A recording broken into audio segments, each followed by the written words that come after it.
Zyrtarët e Agjencisë për nxitjen e investimeve në Kosovë thonë se në 6 muajt e parë të këtij viti janë investuar 53 milion euro, shifër e njëjtë si edhe një viti më parë.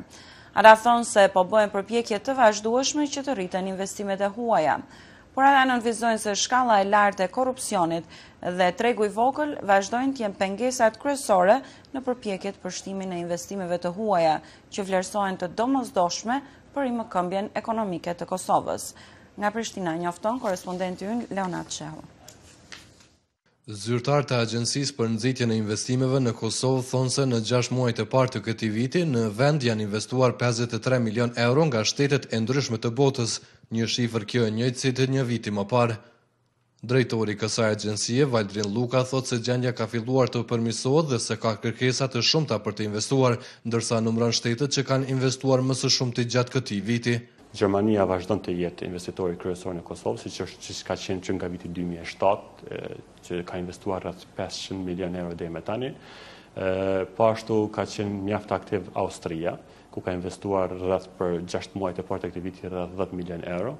Pastaj ka qenë aktive dhe Zvicra dhe çka është shumë rëndësi, sidomos me numrin e regjistrimeve të bizneseve, Shqipëria ka qenë mjaft prezente. Në vitin 2014 kemi regjistruar deri më tani, deri me dhënat e sodit, 135 biznese të huaja, ku 20 nga ato vijnë nga Shqipëria. Pastaj rreth 15 prej tyre janë nga Gjermania, Turqia dhe Zvicra, domethënë ta dominojnë edhe regjistrimin e bizneseve, jo vetëm për nga shifrat e investimeve. Zoti Luka numëron disa nga sektorët e ekonomisë ku investitorët e huaj janë duke investuar më së shumti. Kjo është domethënë procesimi, është pjesa më e interesuar për momentin.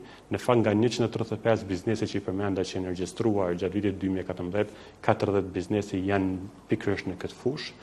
Pastaj është edhe industria e ndërtimtarisë që është mjaft atraktive, si dhe kemi edhe industrinë e shërbimeve. Faktikisht në shërbimet, qoftë në financa, qoftë në marketing, qoftë industri të ndryshme, kanë filluar shumë qendra të krijohen në Kosovë për të përfunduar shërbimet për shtetet e Evropës. Domethënë kemi rasti i call centers ku janë disa tashmë janë rreth 2000 persona të punësuar, ku i kemi mbi 20 qendra të tilla dhe krijojnë domethënë shërbime të ndryshme, përfundojnë për bizneset që janë në Zvicër, qoftë në Angli apo në shtetet që janë gjermanofolse kryesisht. Njohës të çështjeve ekonomike kanë kritikuar vazhdimisht institucionet për mungesë të investimeve nga kompanitë serioze ndërkombëtare dhe për shifër të ulët të investimeve. Zoti Luka thotë se është duke u bërë përpjekje që të tërhiqen sa më shumë investime të huaja, por sipas tij pengesë mbeten 2 çështje. Pikë pari, vetë raporti i Transparency International që na rendit shumë keq në perceptimin e korrupsionit është një indikator që investitorët nuk e shikojnë mirë Kosovën në atë fushë. Dhe normalisht që kjo i dekurajon sidomos korporatat e mëdha, sepse nuk dëshojnë të jenë në një shtet ku imazhi nuk është mjaft i mirë. Pastaj normalisht edhe atraktiviteti i tregut, jemi një treg 1.8 milion banor që nuk është shumë atraktiv për një investitor të huaj. Mirë po ne vazhdimisht jemi duke promovuar Kosovën si një vend për ta përdorur fuqinë e lirë punëtore dhe taksat e ulta që të eksportojnë në vendet e Bashkimit Evropian. Por një gjë të tillë ofron të rajoni. Domethënë është mjaft sfidë, mjaft konkurrencë e madhe.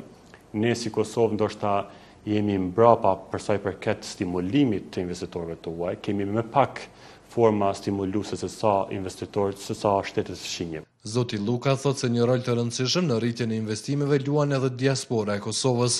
Ai thotë se nëpërmjet bizneseve të shqiptarëve jashtë vendit synohet që edhe prodhimet e Kosovës të eksportohen të këto biznese që veprojnë jashtë vendit. Një shembull që mund ta marr për shembull është mundësia e krijimit të një rrjeti të restoraneve në SBA.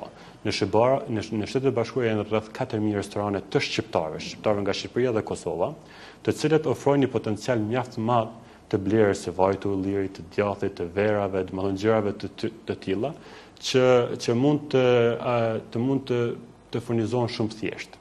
Faktikisht ky është edhe plani. Plani është të krijohen 3 pika distributive, një tazojmë në Chicago, në Dallas, në Texas dhe një nga ana e New Yorkut dhe nga këto pika distributive të shpëndon tek restoranet e shqiptarëve. Pra kjo është forma se si mund të bashkëpunojmë më tepër me diasporën tonë. Investimet e huaja vlerësohen me rëndësi thelbësore për rimëkëmbjen ekonomike të Kosovës, së cilës sipas ekspertëve duhet një rritje ekonomike për mbi 7%, për të ndryshuar situatën aktuale kur ajo përballet me një shkallë të lartë të papunësisë dhe rrjedhimisht edhe varfërisë. Për Zërin e Amerikës, Leonard Shehu, Prishtinë.